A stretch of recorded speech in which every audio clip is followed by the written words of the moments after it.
Hello and welcome to Tuesday night's Record Sport Hotline Live. My name is Daniel Caw and I'm delighted as always to be joined by the one and only Keith Jackson. Keith, how's it going? Not bad, Daniel, not bad. Fraser Wilson along with us as well tonight. Hi, Fraser. How's it going? Evening all. Long time no see. Aye. Has been. I'm still recovering, as you can probably hear in my voice, from my Tartan Army COVID experience, but That was a fortnight ago, was it not? lasts forever, Fraser. 3 weeks the last time. It's been lingering. Yeah. I've not got Anyway. the Tartan Army COVID, but I'm still trying to recover for the Hampden performance. But let's not go there. Aye, that'll take a wee bit longer, I fear. Before we actually get started on the football, guys, tonight, I'm sure you'll have seen that there's been news today about the historical sexual abuse cases around Celtic Boys Club that's come out today. And I think we as a kind of show felt we had to address it, Keith. Obviously, your column today, which I genuinely thought was a great read, is on Record Sport Online just now. And I thought maybe you were best placed to kind of address it head on. It's a horrible one to have to speak about, isn't it? Aye. I mean, we are trying to be light entertainment stroke football show here.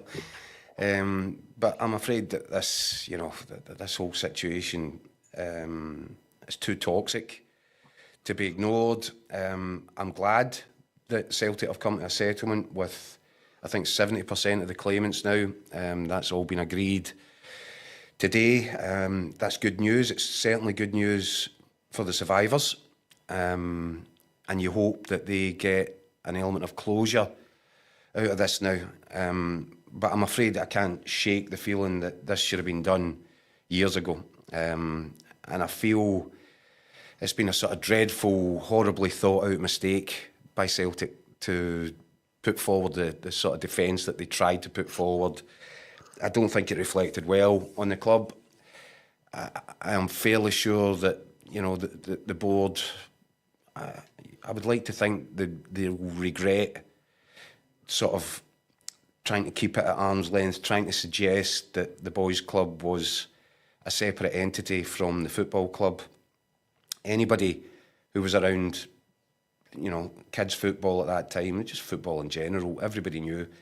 I played football throughout the 80s, 90s, and I just felt it was morally wrong for Celtic to try and adopt that position. I know why they did it, and I know that people have got fiduciary duties as directors, and I know that they'll point out that they've got a legal obligation to look after the business first and foremost and the shareholders. I get all that, but I just feel with this one, it was just a mistake. It was badly thought out. Mm-hmm. I get it will be, you have to listen to legal advice on it, but on this occasion, it never sat comfortably. I wish that Celtic had been more front-footed with it. I wish that when convictions to the likes of Jim Talbot and Frank Kearney were made in court, that Celtic adopted a different tactic and came out and took ownership of it, because nobody can accuse Celtic in its present day form of being in any way responsible for what happened back then. Where they've let themselves down for me was at that point you get out in front of it. I think it's good corporate governance, with all the big companies across Europe and America now. If there is some sort of historic issue that you have to confront and wrestle with, then deal with it. Take ownership of it, apologise for it, and give some form, as much as you can, of justice to the people who were wronged and abused in this case. Mm-hmm. It's a horrible story. The whole thing it's been going on now for, 50 years? Jim Talbot started Celtic Boys Club in 66. It's crazy. There have been all number of convictions and all number of wrecked lives along the way. And I think it's just important while we address it. I think the most important thing of all, Daniel, is just to wish all the best to the men and the families who came through this. as survivors, and just hope, as I said at the start, that they can now take some form of closure from it, because this has been a dreadful experience, a traumatic experience. It's gone on way too long, and I'm glad that at least they've come to this settlement with Celtic today, but I just wish it would have happened a great deal sooner than it did. Yeah. Well, look, in the comment section, Mark Fairfield says historical abuse is the worst. The people who are responsible should be jailed. They're monsters. If Celtic agreed to pay compensation, that's well overdue, and I think that's a really good point. And I can only echo your sentiments as well there, Keith, about just thoughts are with the people involved. Hopefully, it can give them some closure. It's terrible, and and I hope, because I know the way that works in this city, and people will be calling on one side for that's not to be talked about. Other people will be calling for clubs to get shut down, and this isn't easy. This is way out of my comfort zone, whatever that may be in terms of writing about football. This is just a horrible episode. I think these monsters continue to haunt Celtic, haunt Scottish football, and I think that there probably wouldn't be a club up and down the land that there wasn't infiltrated by one of these deviants, these paedophiles. Back in the day, the problem that made it specific to Celtic was that it does appear that there was a network, and that there were years where something more could have been done to confront them, to report them to the authorities, to the police. And that's one that doesn't sit easily. You just feel there was a whole bunch of missed opportunities for whatever reason, whether it was covering up for people, or whether people were actually being more complicit than that in the whole thing.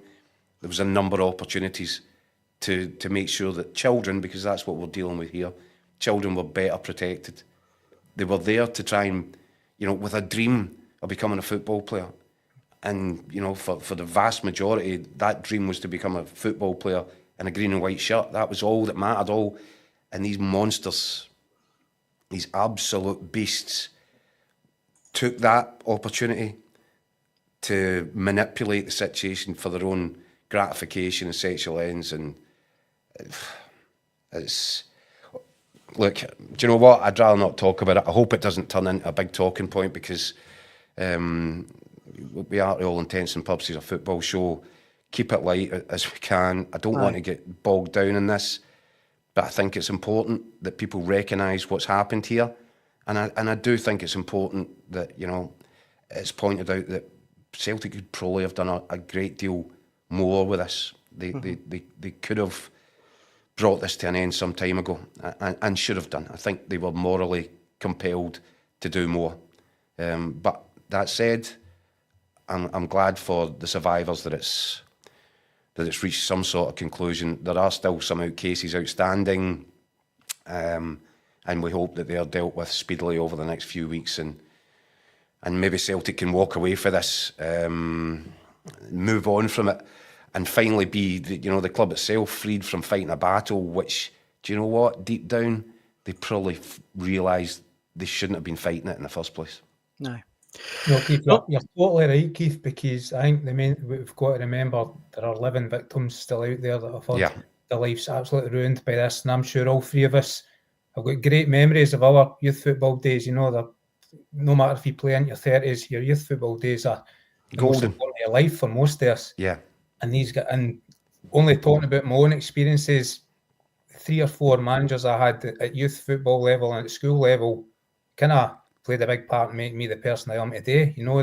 It's important to your upbringing and making you the adult you become. And these guys were robbed of that. So not only were their dreams were they robbed of, but a proper pathway to becoming an adult as well. And honestly, my heart goes out to them. It's a terrible, terrible thing. And thankfully, there now seem to be processes in place that should and does appear to be stopping this happening in future right now. So the victims, honestly, reading their stories over the years in the paper, it's absolutely heart-wrenching. So the problem is there, Fraser, that no amount of financial compensation is ever going to... How does that repair the damage that's been done? It can't, but at least it's a step in the right direction. Celtic, and this is what I was uncomfortable with all along, this kind of denying responsibility because it was a separate entity. They've moved away from that in the settlement and with the statement that's come out tonight, and that's the right thing and it's to be welcomed. But it's just that the whole thing leaves a real nasty taste in the mouth. It's reprehensible what's happened. But, you know, maybe talk about football, guys. Aye. No, I think it was important we addressed that. But as you say, Keith, we are a football show. So let's move on to football. Other news today that's come out regarding the SPFL, Keith, and potential, talks around league reconstruction? Here we go again. It's got a strong response on Record Sports social media channels. But look, a lot of fans seem to be kind of confused as to what is actually being discussed. Well, the workings, how it works is that there's a body within the remits of the SPFL, I think it's the Competitions Working Group. And it's not a new thing, it's always there, it's not been set up especially. But it is there to, you know, deal with if people, other clubs come forward and say, look, can we have a look at this? They're basically the body in charge of having the discussion about, is it time for a reconstruction of some sort? It appears that they've been triggered and that they will hold a meeting of some sorts. I don't know if it's been put in the diary yet, but I think they'll be looking to have a meeting of some sorts later on this month, before the end of the month. And at that, there will be various, and it's the old discussions. Now, remember 5 years ago during the COVID lockdown, this was, you know, it reached a frenzy, the talks about potential reconstruction. And the problem was then the same problem as they will encounter now. It's impossible to achieve consensus. The percentages required, I think, from memory, and it's unlocking some dark, distant memories, this, but I think from memory, it's like 75% of the clubs would need to vote, you know. Keith, is it 11 in the top flight and then 75% of the rest? I think, yes, that's I think that's ringing a bell there, Fred. So it might be 11 out of 12 clubs in the top flight and then 75, and it's structured throughout the championship oh look, I forget, but yeah, 70 there or thereabouts. But yeah, it's a big majority in the Premiership. Now, one of the most fancied, I think, would be to go to a 10. So revert to a 10-team top flight, which means 38 game seasons. Every team, you know, it's 4 games against one another. And there's no split. And I think a lot of people like the idea of no split. And I think if you wanted to argue on that, or for that 10-team setup, you would say as well the quality will probably improve, because what was 12 is now 10. 2 teams that weren't good enough to stay in the 10 are out of the 10. So are you getting a better quality of product? Well, that can be argued, because look at the way things change on a season-by-season basis in the Premier League or in the Premiership. But for the sake of argument, your top 10 should be of better quality, because you're losing to. The problem that you've got there is to vote that through. If you put that proposal on the table right now, and with how many weeks to go this particular season, how many clubs do you think would look at that and go, "Oh, that's a good idea"? Aye, I know. So we can, you know, for Christmas. I mean, the top 6. There might be even clubs in the top 6 that wouldn't fancy it right now. Aye. So the numbers, the chances of getting consensus on it. I was speaking to someone in at Hampden who said, what was his line? I think the bookmakers would say the chances of this being successful are limited, which was wonderfully downplaying it, but perfectly explaining it at the same time. There are other options. There's stick with 12. What's the point in having that conversation? There's a 14 and a 16. Mm-hmm. But there are pitfalls with these. More obvious pitfalls than going to the 10, it has to be said. In terms of if you went to a 14, at some point, in fact, it's after 26, only 26 games into the season, you would have to split. And when you split, you're split into either a top 8 or a top 6, Aye, or that's a bottom right, 8 or a bottom 6. So that looks imbalanced right from the start, and it also means if you're, however way they split it, however way they slice it and dice it, the clubs that are after 26 games sitting in 7th and 8th place, what have they got to play for? You know, they're sitting there just with a bunch of meaningless matches. They're not going to get relegated. They're not going to win anything. So there's a problem there. 16-team league is 30 fixtures, 30 league fixtures. And if I'm not very much mistaken, we've just sold more live games to broadcasters, yet we'll be taking some away there, or the potential for fixtures.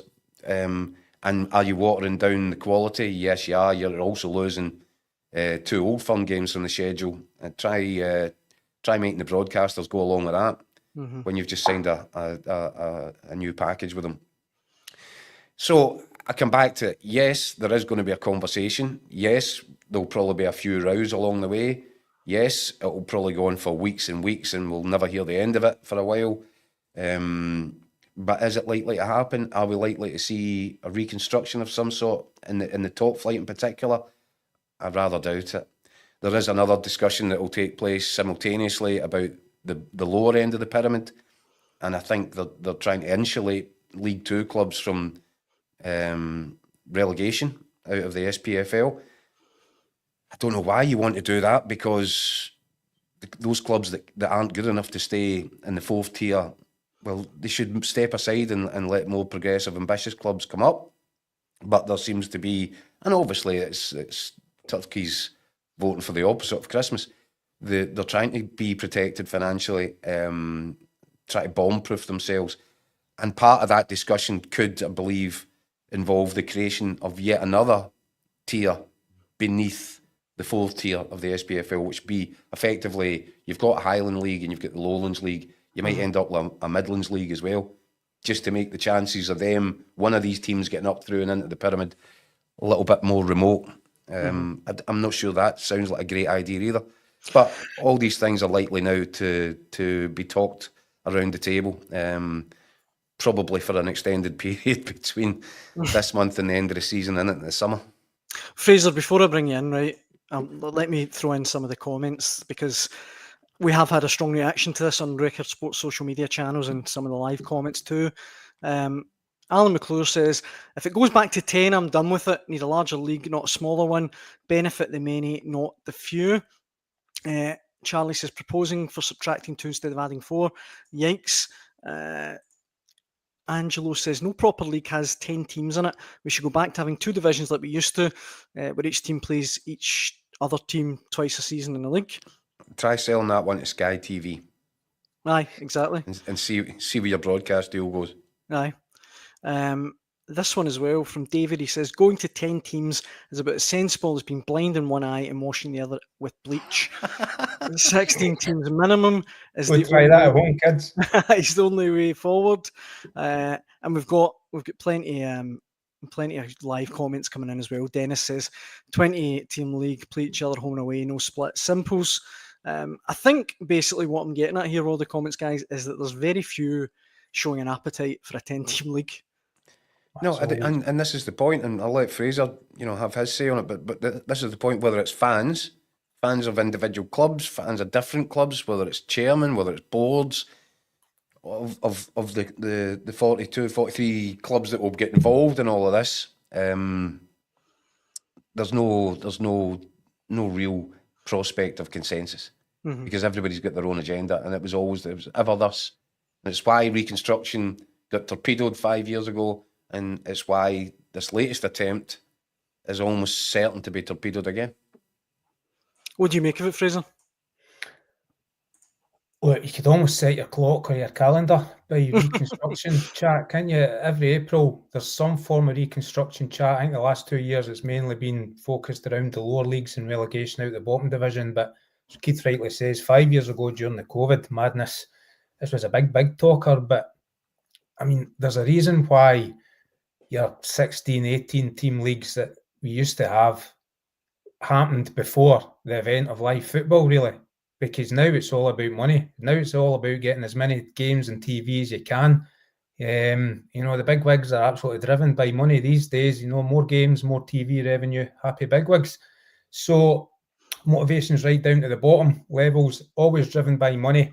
And that's why maybe the status quo that we've had for 25 years now, maybe there's a reason why that's stuck. Maybe that suits most of the people best. And for me, the main reason the punters don't want to go back to 10 is for excitement levels. One, nobody wants to play a team 4 times in a league season and then have the chance of playing them again in cup competitions. That's just staleness. 2, one of the best things of the current setup has been the split. Getting rid of the split just raises alarm bells for me, because right now, if you look at our league right now, that top 12, positions 1 and 2 have been cemented for a couple of months now, right? Rangers, nothing you do to the top tier will change the fact Rangers and Celtic and Rangers will finish 1 and 2 in any order, right? Underneath that right now, look, you've got battles going on for 3rd spot. You've got battles going on to make the top 6. Right now, Dundee United, Hearts, St Mirren, Motherwell, with 2 games before the split, are all fighting to get in that top 6. And then the bottom end of the division, absolute madness, trying to avoid the relegation scrap. And then when the split does come in, you've got the 2 mini leagues of 6, fighting for European spots, fighting against relegation. This is the best way right now to keep the league exciting, as exciting as we can get a Scottish top tier. Going to 14, as Keith explained, that's just... Going to 14 is going to complicate matters when it comes to the split. Going to 16 or 18 is going to reduce the number of times the smaller teams get to play the Old Firm, Celtic, Rangers, Hearts, Aberdeen, Hibs.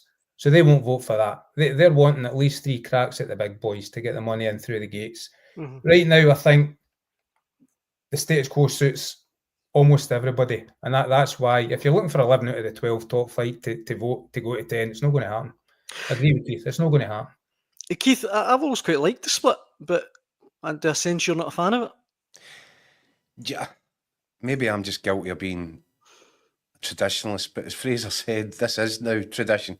25 years, it's mental, isn't it? I've never liked the idea of it from the start, because you look at the big leagues around Europe, and rightly or wrongly, we always try and judge ourselves against the best. Maybe that's a failing. Maybe we shouldn't be doing that. Maybe I shouldn't be doing that. But I always kind of aspired to, in a perfect world, do you know what, we'd have 20 teams, and we'd do what the English Premier League do. But what would that look like in reality? No. The 10, I didn't mind the 10 back in the day, I was never that against it. I didn't find it as sort of boring and repetitive as a lot of people obviously did.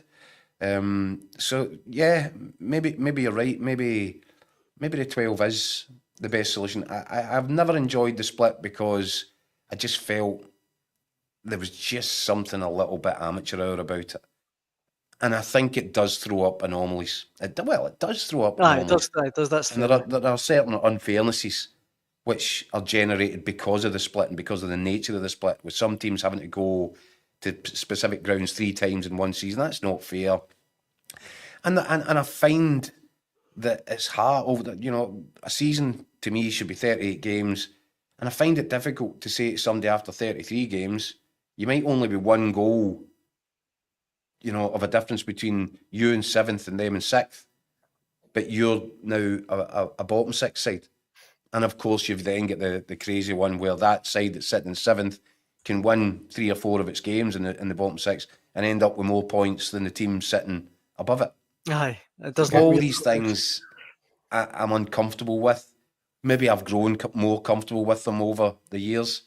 Maybe Fraser's right. Maybe the status quo is the best way for Scottish football. I don't know. Am I saying change for change's sake? Am I saying go to a 10 just to see how it looks? But we have tried it before, and clearly there was a reason that we then moved to a 12, even though it meant having to accommodate this crazy split and all these sort of new ideas which had to be attached to the split because of its very nature.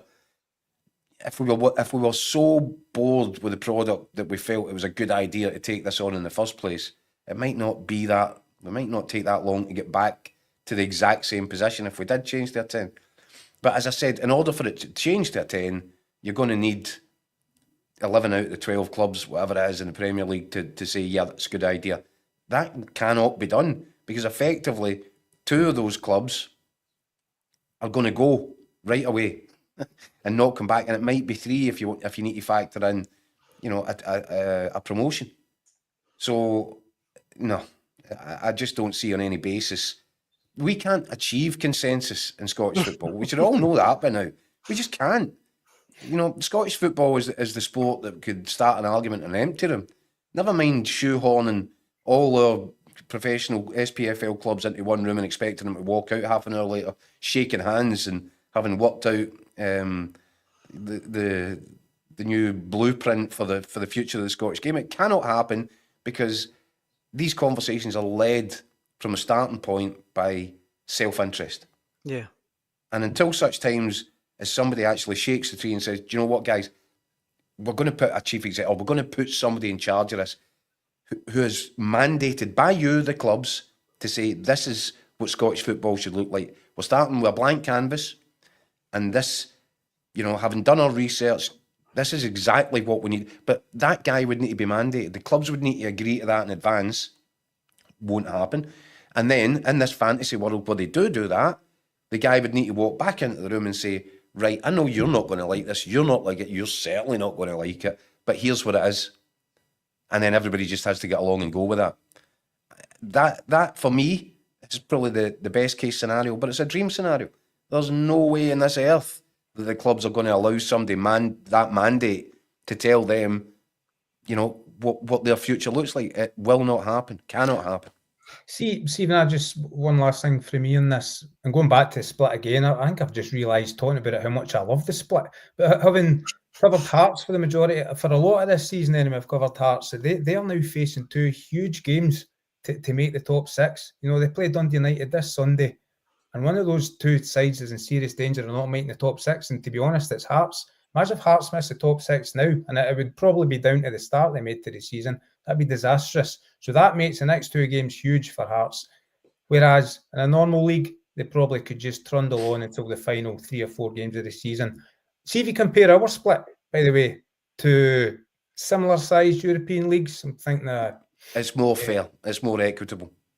By the way, Denmark, Switzerland, Belgium. Belgium splits into 3, and then they half every team's points and start again. Carl Vorderman would struggle to keep up with what's going on there. It's absolute bonkers. So at least ours is pretty much. Keith's right. Normally you'll finish with a team finishing 7th will have more points than a team finishing 6th, which is a bit of an anomaly. But you can put up with it. We're used to that. You can live with that, Fraser. Yeah, you're right. The one really important argument on going back to a 10-team league, and it's the old one that the pressure on managers to field youngsters when there's more of a chance of getting relegated, the pressure cranks up, and the feeling amongst a lot of punters is that they'll be less inclined to field youngsters throughout the season. We've already got a problem with our top flight sides and the number of minutes that Scottish under-21 players are getting in the Scottish Premiership at the moment. I think outside Motherwell certainly doing okay. Hearts, Kilmarnock have done all right this season. The rest not doing very well in terms of minutes for Scottish under-21 players. So ramp up the fear of relegation and you might find those minutes reduce even further. So I will never be a fan of a return to a 10-team league. I don't know if you can even remember a 10-team league, Daniel, but it was pretty stale. Crucially on that, Fraser, Gianni, friend of the show, writes in saying only Keith and Hugh Keevans are old enough to remember the 10, I think. Which, listen, that might be a fair point. I don't know. But either way, which in itself is quite remarkable, given how many of Gianni's pizzas I've eaten over the years. I've done quite well to get to this point. I've still to sample a Gianni pizza. Gianni, if you can work that out, that'd be great. No, look, we're still looking for a sponsor for this show. Oh, don't open that can of worms, Fraser. That's... Okay, sorry. No, who knows? Well, if anybody's out there, let's open it up. Let's open it up to offers. We can start with 3 pizzas a week for Gianni. Take it from there. There's a starting point. Aye. we're certainly open to offers. Single and ready to mingle, if you will. Moving on, moving on from the league reconstruction, guys. Fraser, is Scooshgate finally done and dusted? No. Okay. No. Cheers. Just because the cops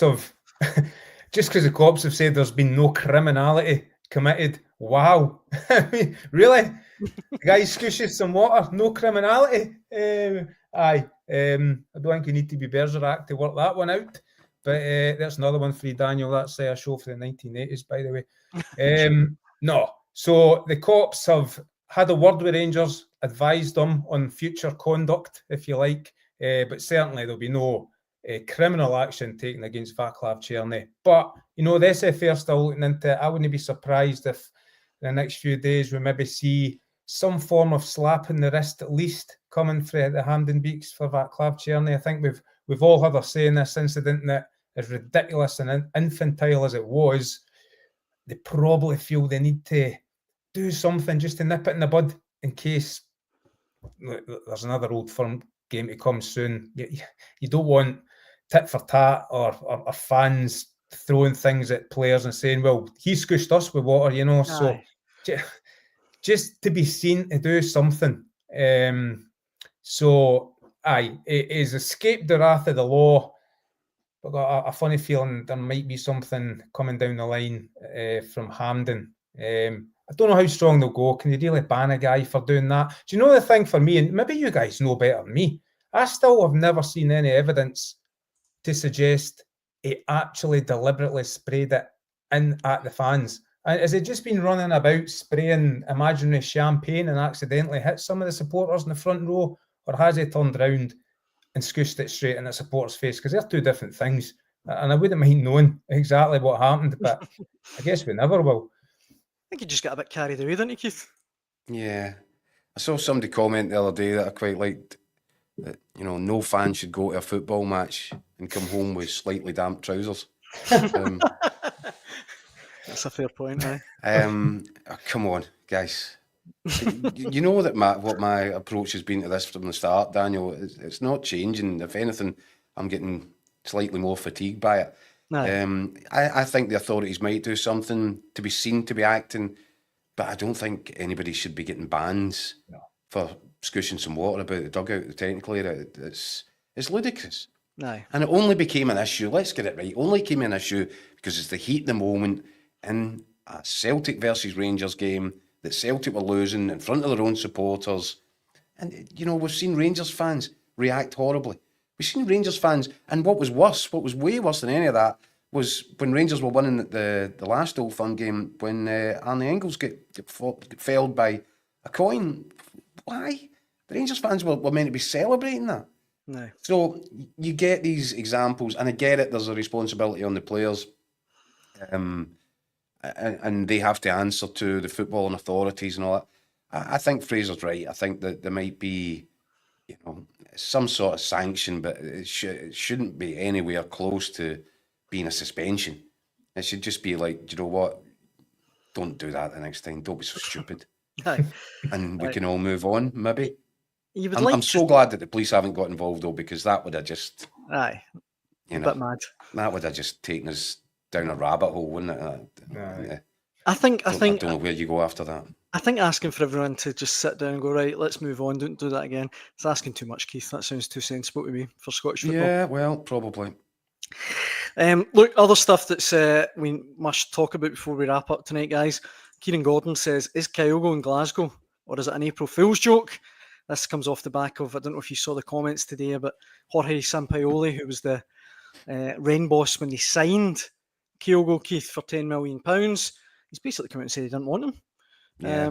And obviously we know that his time in France has not gone well. I know it sounds a bit fanciful, but Jota came back. Oh, listen, would you rule it out with Celtic? Absolutely not, because they do incredible business deals. You know, they're about to welcome Kieran Tierney back, having flogged him for £25 million. He's still, if he's physically able to withstand the rigours of Scottish football, he's still approaching his prime. He's not at his prime yet, and they're getting him back for nothing. Sell for 25, sign back for nothing. Jota, Jota, similar. Jota was only away 18 months. Sell for 25. What was the fee involved there? It's about 8.5, wasn't it? 8.5, aye. Buttons. And you've only lost a guy for 18 months. These are incredible bits of business. Aye. Who's to say that Kyogo hasn't realised that, quite clearly the grass isn't always greener. He's made a mistake. And Jota realised that he'd made a mistake. I don't think Kieran Tierney would say, I made a mistake. Kieran Tierney had to take that move on. Of course he did. But he's glad to be getting home. Jota obviously realised it was a terrible decision going to Saudi Arabia. Terrible decision. But he couldn't wait to get back. He is back. Now, Kyogo might have moved to... but look, Daniel, you said it yourself. On what basis did that sound like a move that Kyogo couldn't turn down? I know. I still can't get my head around that. Battle in France and Rennes. Who knows? Maybe he's went away and realised, no, I can't believe I've left that behind. Who knows? Aye. And given that Rennes' position has now been undermined by the previous coach saying I didn't rate him in the first place, there could well be a deal to be done there. Well, Zuno points out, Fraser, that he can't see it. He was desperate to get out of Glasgow for whatever reason, which I think is a relevant point. But it would be so funny if Celtic lined up the first day next season with Kieran Tierney, Matt O'Reilly, Kyogo. He was desperate to get out of town. No, for that reason, he's come back with his tail firmly between his legs, Kyogo. If I can't imagine it. I really can't. The boy was desperate to get out of Celtic. Brendan Rodgers is good to say that he'd been itching to get out since last summer. I don't think. Yeah, but for what? Now that he's made the move and he's experienced it and it backfired on him, maybe there's a bit of a comfort blanket. I'm not saying, I'm being a bit facetious purely because of these previous deals that Celtic have managed to pull off, which are quite incredible. Who's to say there's not another one in the pipeline? I mean, I don't think so. I'm not seriously saying that I think this is what's going to happen, but I'm just saying the track record there shows you maybe can't rule it out. You couldn't rule it out, I think Brendan Rodgers would want him back. A guy that sits to get away is, if Kyogo did somehow come back, he's lost his halo to his fellow Japanese pal. Well, Fraser, you've got to remember, this is Brendan Rodgers we're talking about. Did he not do something similar? Aye. Like he is without sin, etc., etc. But it wasn't back quite so quickly. Did you say there, Keith, you don't think Rodgers would take Kyogo back? If you're a manager and you have had a problem with a specific player and his personality, and you've doubted his interest and ambition and doing his job for the team because he's too busy wanting his head's turned and he wants away, you might need to. You would require, as a manager, to establish that there's been a real U-turn and change of heart. You would need to know that the guy was desperate and it wasn't just, I might as well just go back there. You would need to be convinced that the guy was motivated for all the right reasons and like Brendan Rodgers himself, probably regretful of making a move that he thought the grass was going to be greener and it turned out it wasn't.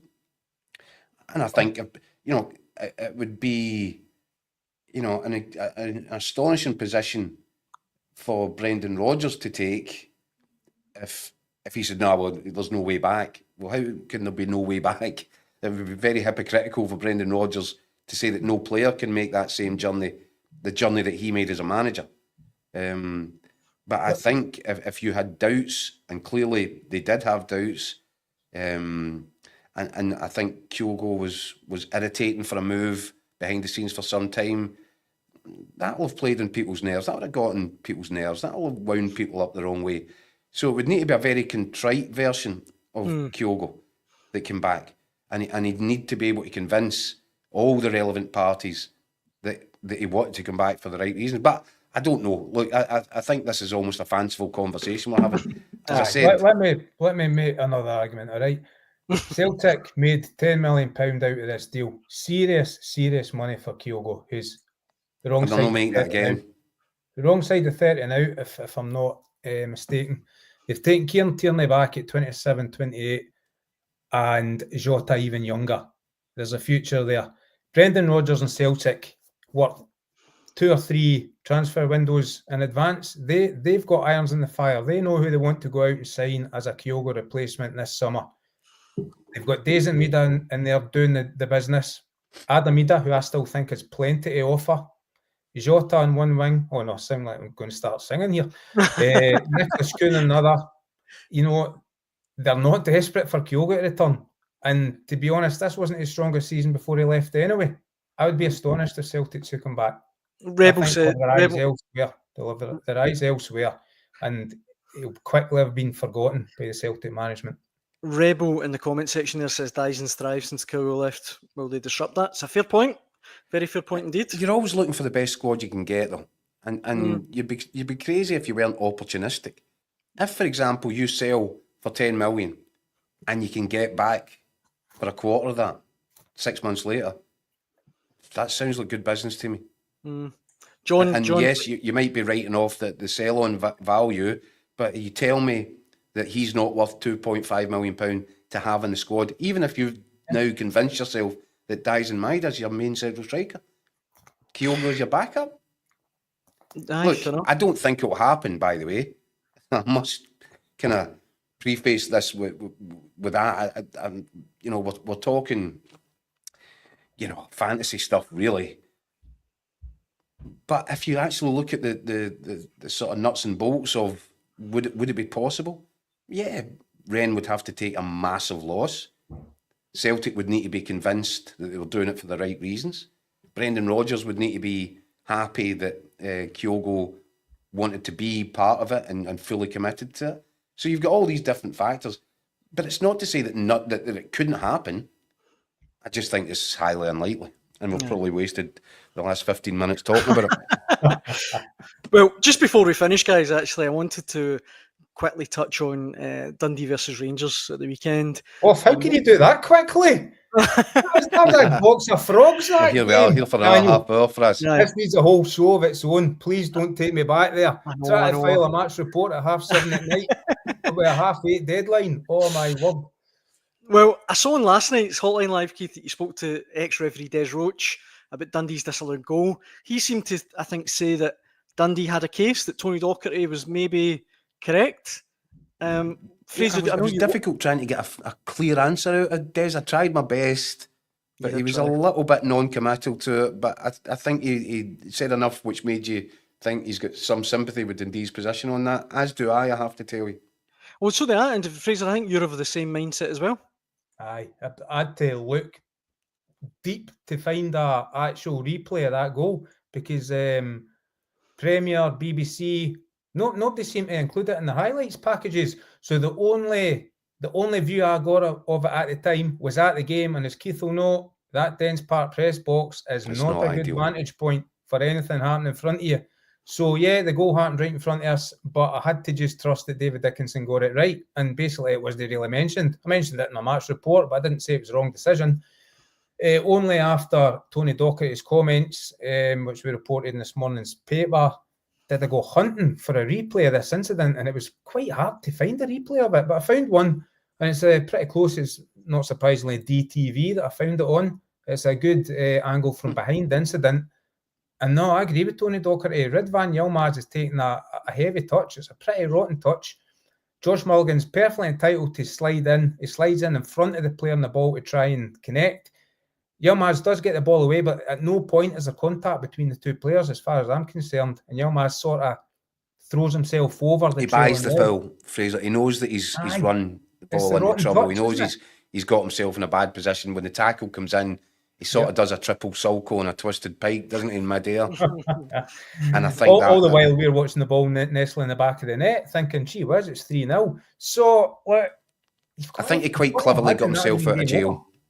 Yeah, I think that's a good point. I agree with Tony Docherty. I think 3-0, game's over at that point. See, when you factor in as well, that chance that Scott Tiffany had, I still can't work out how he missed that. Well, look, we talk about referee errors, but come on, players. Every game, players make more mistakes than the referee, and that's a shock. I said it at the time. That's an absolute shocker.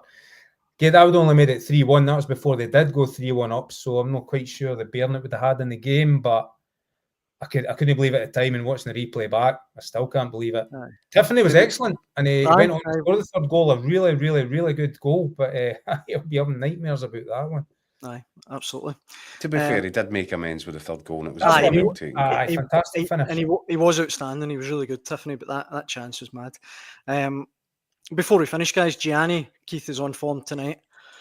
He says, good to see you back, Daniel. Wasn't the shame without you. Gianni, you know it. Well said. Look, Where were you, Gianni, Daniel? I was a bit under the weather, Fraser. Okay. I'm back fighting fit now. I've passed the fitness test. Gianni's got a lot to say for himself, but stays suspiciously quiet when we're talking about getting the pizza deal sorted. It's a very good point. Yeah. A very Find good your point. voice on that one. Exactly. We're all waiting, Gianni. I think that's the perfect note, I think, to wrap up tonight's Hotline Live with Record Sport.